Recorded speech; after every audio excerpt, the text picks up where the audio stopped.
ஹரே கிருஷ்ணா கிருஷ்ணா கிருஷ்ணா ஹரே ஹரே ஹரே ராமா ராம ராம ஹரே ஹரே. குட்டி கதைகள் 72. இதில் கொல்கத்தா சமீபம் உள்ள மாயாப்பூரில் ஒரு அதிசயம் ஆன கதை காண்போம்.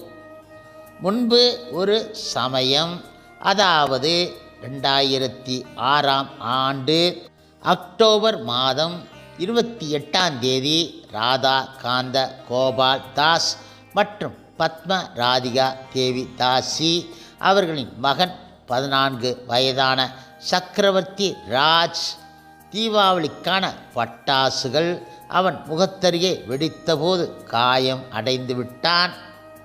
அவன் முகம் 2ஆம் நிலை நெருப்பு காயத்தால் பாதிக்கப்பட்டு இருப்பதாகவும் உடனடியாக அவனுக்கு 1 முகம் சீர் அமைக்கப்பட வேண்டும், 2 15 நாட்களுக்கு பின் ரசாயன ஒட்டுவைப்பு செய்யப்பட வேண்டும், 3 6 மாதம் அல்லது 1 வருடம் கழித்து பிளாஸ்டிக் சர்ஜரி செய்யப்பட வேண்டும் என தெரிவித்தார்கள்.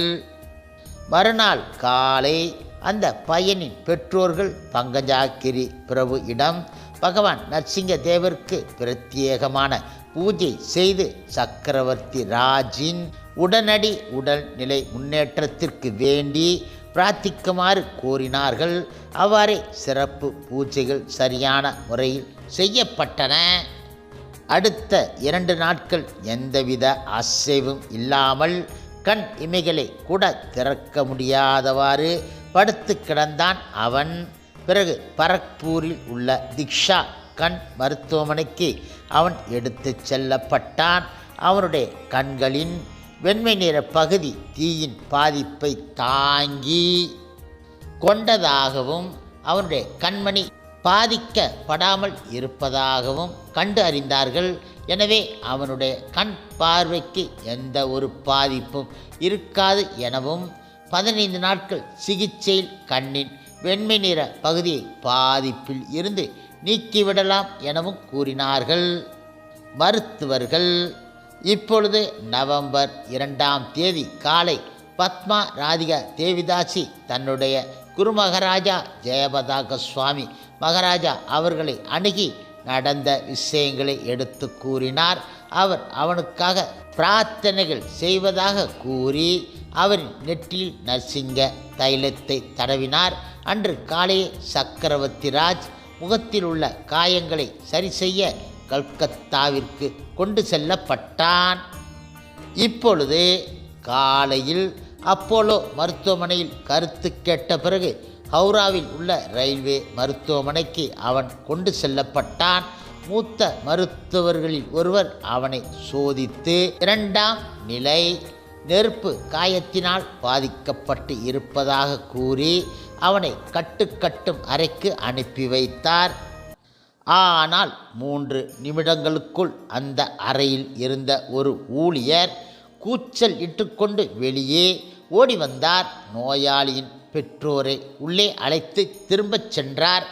இப்பொழுது சக்கரவர்த்தி ராஜாவை பார்த்த மாத்திரத்தில் அவன் பெற்றோர்கள் சலனம் அற்று அப்படியே நின்று விட்டார்கள். ஆச்சரியத்தில் மூழ்கி போனார்கள். அங்கு சக்கரவர்த்தி நின்று கொண்டு சிரித்து கொண்டு இருந்தான். எந்தவித காயங்களுக்குமான அடையாளமும் அவன் முகத்தில் கிடையாது. நரசிங்கதேவருக்கு ஜெய். இதனை பற்றி விளக்கம் கேட்டபோது மருத்துவர்களும் மற்றும் அங்கு இருந்தவர்களும் சரியான பதிலை அளிக்க முடியவில்லை. அவர்களில் ஒருவர் கூறினார், உங்களுடைய கோவிலுக்கு சென்று உங்கள் பகவான் நரசிங்கதேவரிடம் கேளுங்கள். இதுவே உங்களுடைய பகவானின் அதிசயம் ஆகும் என்றார் அவர். பகவான் நரசிங்கதேவருக்கு எல்லா புகழ்களும் உரித்தாகட்டும். ஸ்ரீ ஸ்ரீ ராதா மாதவருக்கு எல்லா புகழும் உரித்து ஆகட்டும். இந்த உண்மை சம்பவத்தை கூறியவர் பத்மா ராதிகா தேவிதாசி அவர்கள். முதல்வர் பக்தி வேதாந்தா தேசிய பள்ளி, ஸ்ரீ மாயாப்பூர், கொல்கத்தா நகரின் அருகில் உள்ளது. ஹரே கிருஷ்ணா கிருஷ்ணா கிருஷ்ணா ஹரே ஹரே, ஹரே ராமா ஹரே ராமா, ராமா ராமா ஹரே ஹரே.